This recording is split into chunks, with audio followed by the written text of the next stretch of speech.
welcome to this week's vlog. So welcome to 2020. We are in 2020 now. Can you believe it? So I wanted to kick off this year with a video about to discuss with you what helped my business grow in 2019, which just feels like a long way away now, and maybe it can help you as well. So let's get started.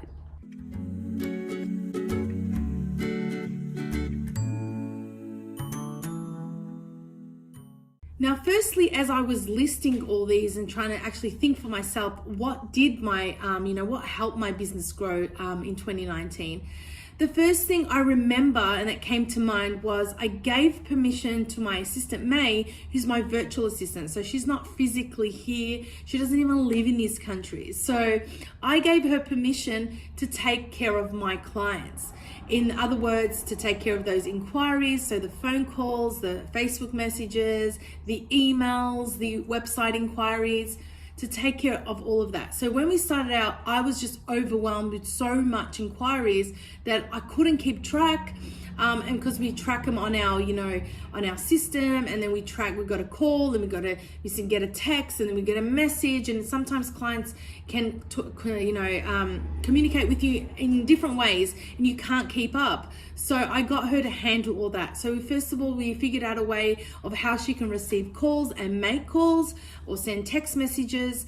So once we figured that out, I sort of gave her a script. I showed her and I recorded my conversations so she can see the tone and how I talk to clients. I even put an FAQ sheet for her together. So if she has any questions like, how long do I have to be when I have a maternity session, or what happens if I don't know my due date, and things like that. Now, she already knew all that, but sometimes she'd get random questions that she's never come across. So I've put them all for her in an FAQ, plus obviously she can ask me, but so she has them on file. And what she also did was put common questions that she gets asked and the answers, so if she ever gets asked them again, she knows how to answer them. So pretty much that's the first thing that helped me grow my business. Once I gave her permission to take care of my clients, I didn't have to stress or worry about or answer questions back and forth. I found that I had a big, humongous gap where I could be more creative, more focused on helping my members inside the Newborn Photography Business School, which is my membership program. If you haven't checked it out, go to the link below and go check it out. Make sure you join, because it's absolutely a great place to be in to learn everything about newborn photography skills. The second thing that helped my business grow this year, I could say, is definitely using Facebook ads. Now, hold off there. A lot of people get humongously scared from Facebook ads, but listen, if I can do it, you can do it. And there's so much free videos out there that you can watch of how to get a simple setup of a Facebook ad started, but you can lose a lot of money if you're not careful. So make sure you get some sort of training or get someone to do it for you to set it up once so you can get going. But Facebook ads with only just as little as $5 a day can get you anywhere between 5 to 10 leads, like inquiries, into your business. So we have a funnel that we take our clients through, and it all starts pretty much most of the time for Facebook ads. Then towards the end of the year, I invested and started looking into Google ads, which has taken off the past 3 months that I've started. And that's pretty much where I get my leads, from Facebook ads. Google ads now, if it's not from word of mouth, which is my, of most, way that I get clients is through word of mouth. But now, having Facebook ads in place for the past few years and expanded last year, and now Google ads, that's pretty much currently based on my lead forms and clients telling us that's where all our leads are coming from. The third thing that helped me grow my business is I invested in props or things that I need that are essential to help me flow through the studio more quicker. So as simple as getting the baby shusher. I got it earlier this year. I was just using a crappy old app on my phone, but sometimes I needed my phone, or it wasn't just nice to always have my phone around, or the kids would touch it and things like that. So I invested in something as little as a baby shusher. That helped me flow through my sessions much easier. Babies will settle more and things like that. The other sort of things are props. So I had crappy old, baskets that were making my life miserable when I was posing babies. So I invested in a few props that I knew I would love to use, and I pretty much have been using them all the time. Another investment was getting rid of my ugly backdrop stand. I know a lot of photographers still use them. I just found them really wonky and they weren't stable. I wasn't getting the images I wanted, so obviously I invested in my easy frame, which you've heard of. Go watch my past videos. I talk a lot about that. And towards the end of the year, I invested in my easy backdrop frame, which is right behind me, which is the easy sleeve.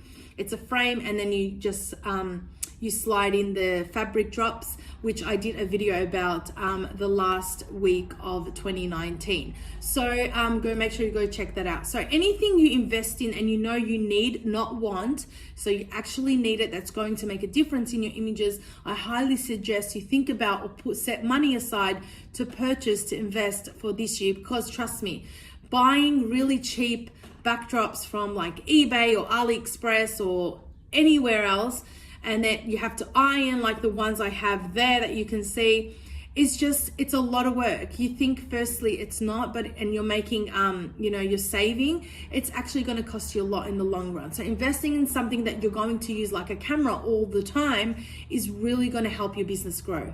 The fourth thing, but the most important thing, where I pretty much should have put it up the top of my list, but so these are not, I've listed them but not in the most important sort of list, but this I think is a really big one, is I actually said no to clients that I thought and I knew aren't the right fit for myself or my business, and that we call red flags in our business. So May has been in the business for a while now, and she knows that, look, Rochelle, we have this client with the sort of signs that we get that we automatically feel they're not the right fit for our business, or they don't understand how we work, or they're trying to ask questions where they want things done in a way that we don't do things, how we run the business or our photograph clients and things like that. So we say red flags, not in a mean way, but we say that so we know that, look, might be a headache to them, as well as an inconvenience for us as well.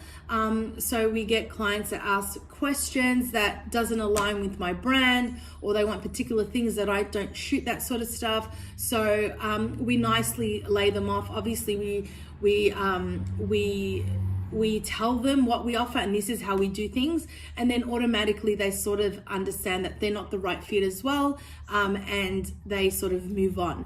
Another way is I've said no to clients that ask me, but do you have cheaper packages? Look, you get what you pay for, and I truly believe in that, and it's a limiting money block that we have as humans, especially if you're starting new in the business, starting to receive money from strangers for your work and your services. It can be a true money block. So I've learned to say, look, this is my packages. I'm not going to discount them. I do promotions every now and then to help those people come in and book when I've got them, just to give them that opportunity, because I know finances can be tight for many families and not necessarily they're not willing to pay, and I get that. But you get those bargain hunters that are only out there for just to sort of compare prices and not really looking at your work. Now, why I say no to these clients is because when I used to say yes and used to maybe create a package that suits them, 99% of the time, once they've come in, they expect you to do something differently that doesn't abide by your branding or your style of images and things like that, and that's not going to suit you and your business, and in the long run they're going to be disappointed, and it's going to disadvantage your work, and you're going to feel like giving up, and that's the last thing you want. So the most important thing I think I did this year was say no to clients, and pretty much that's it. If they're happy to book, and when I found that I used to say no to clients, more would come my way. So you filter out those that are not your ideal client, and you'll start to see more rolling in. Another thing I did was lift my prices. So I increased my prices slightly. just to test the waters with the current clients that are, they're coming my way. And then towards the end of the 2019, I lifted them again as well, only because my business is growing. I'm investing more in marketing. I'm putting my assistant on more hours. So it's not just for my pockets, actually to put back into my business, because that's the only way you're going to grow. I'm actually thinking of later increasing it even more to hire someone to come in. I've said this for the past year, I still haven't hired anyone.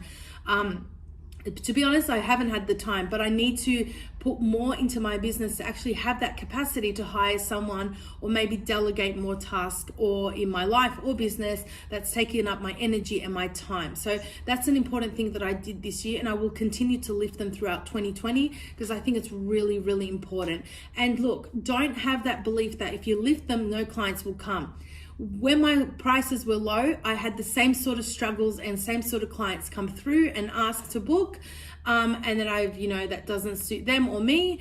As the same type as exactly as now, when my prices are probably double as what I was charging when I first started. So that's really not the issue. The issue when clients find that you're too expensive is that they're not committed enough, or it's not as important enough for them to come in and book you in for a session. Speaking of lifting prices, I made my packages really simple, and I simplified them as much as I could, and I made it inclusive. So no added extras, no commitment to purchase products. So I made it really straightforward, and I'd always interpret this through my website, my emails to potential clients, that it's pretty much straightforward. You pay a deposit comes off your package, you come in, you have a session, you choose your package, you pay and you leave. And then obviously if they want to buy products, that's an added extra, great for both of us. But it's really simple, straightforward, because too much information, too much complex packages of collections, you got to pick from this and that, I have found that confuses the hell out of my clients, that pretty much scares them away. So I made it really simple, and that's why whatever price tag is on there, because it's simple, people are more attracted to purchase and to book in. That's what I found that's worked in my business, and that's what's pretty much I'm going to push into 2020, obviously, and lift my prices a bit more. And last but not least, I got rid of peacefully all the negativity that I've been seeing online, that people message me about, that people email me about, that people tell me about, even from the things that I watch on TV. So I used to pick up my kids as I'm making them lunch. We used to pop on the, news and watch, and all the news shows use the negativity and the murders and the bushfires and the really sad stories. I got rid of that because I don't know about you, but that affects with my mood. Even from the stuff I'm watching on Netflix, like if it's a good, funny series, I'm in a good mood. If it's a really sad and disturbing series, it really affects the mood. Then that's how I am personally. So if anything is really bothering you, if you're following someone, ask yourself, why are you following that person? Do they inspire you?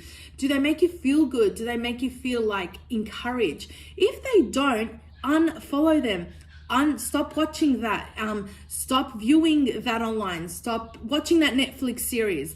Stop anything that is making you feel that way, and change it around and watch and be around people and talk to people that make you feel better, because that's really important. Actually puts you in a good mood to actually be creative, be energetic, to actually go into a session and work with clients, because you really do need that energy running a studio, especially if you have clients every single day. So that's pretty much another thing that I think is important, that I got rid of that last year in 2019. I also want to mention, which I didn't have on my list, is I pretty much focused on myself and my business. So I know we follow a lot of photographers like us, and we tend to fall into that trap of, oh my God, I need to get my images really good to that standard. I need to do this, or I need to buy this, or I need to, maybe try this. Don't let anything, we all put our stuff out there to inspire people, and only see it that way, as an inspiration. Do not let anyone make you feel like you're not getting there. Remember, her business is a journey. It's not a huge leap. If you leap, you will actually fail. So take it one day at a time. Don't compare your chapter 1 to someone's chapter 20 or 30. So remember, take it slowly and you'll eventually get there. And remember, if you want to learn more from me, you can head on over to thephotographersociety.com and join the Newborn and Photography Business School, because I teach in there a workshop every single month. Plus you have posing, wrapping, editing videos to help you as a newborn photographer grow your business. So I really hope you enjoyed our first blog for 2020. Can you believe it? I'll catch you all next week for another video. Until then, take care. Hey, have you downloaded my newborn session guide? Make sure you go and download it now. It's absolutely free. The link is below. Click on there, add your name and email, and I'll send it straight to your inbox.